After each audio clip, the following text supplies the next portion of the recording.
Hello everyone, welcome back to our channel study MLT. I am Komal Sharma और आज की इस वीडियो में हम बात करने वाले हैं ऐसी कंडीशन की जिस समय सामान्य से अधिक रक्तस्राव होता है। इसका मतलब नॉर्मल से ज्यादा ब्लीडिंग होने लगती है। अब कई तरह के फैक्टर्स रिस्पॉन्सिबल हो सकते हैं इस चीज के लिए, but one of the factors के बारे में आज हम बात करने वाले हैं जो कि एक डिजीज है और इस डिजीज का नाम है वॉन विल्ब्रेंट डिजीज। तो चलिए इसके बारे में डिटेल में जानते हैं। तो बेसिकली इस डिजीज की खोज किसने की थी?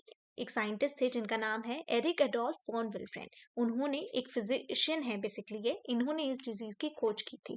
1924 की बात है, जब एक 5 साल की बच्ची को ये डायग्नोस कर रहे थे। तो इन्होंने उस टाइम पे ये पाया कि उस बच्ची में इस तरह का कंडीशन है कि एक नॉर्मल इंसान से ज्यादा ब्लीडिंग होती है। कभी भी एक छोटा कट लग जाए या कुछ भी हो जाता है तो अब ये क्यों हो रहा है? ये होता है बेसिकली इसी वॉन विल्ब्रेंट फैक्टर की वजह से।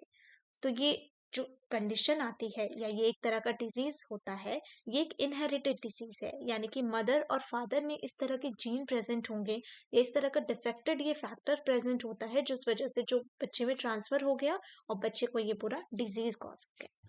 अब ये डिजीज क्या है? डिफेक्टेड वॉट विल्ब्रेन फैक्टर की वजह से होता है। हमारी बॉडी में जब भी कहीं छोटा सा कट लग जाता है, जैसे आप इमेज में देख रहे होंगे, प्लेटलेट आती हैं, यहाँ पर इकट्ठी होती हैं और क्लॉट बनाने का प्रक्रिया शुरू कर देती हैं।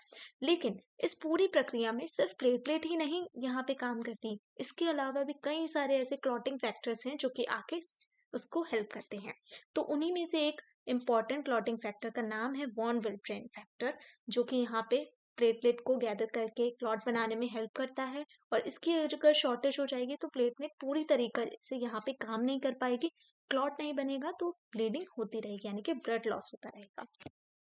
आइए अब देखते हैं ऐसे लोग जिनको वॉन विल्ब्रेंट डिजीज होता है उनको क्या क्या चीजें, क्या क्या सिचुएशंस रहती हैं उनकी कंडीशन में।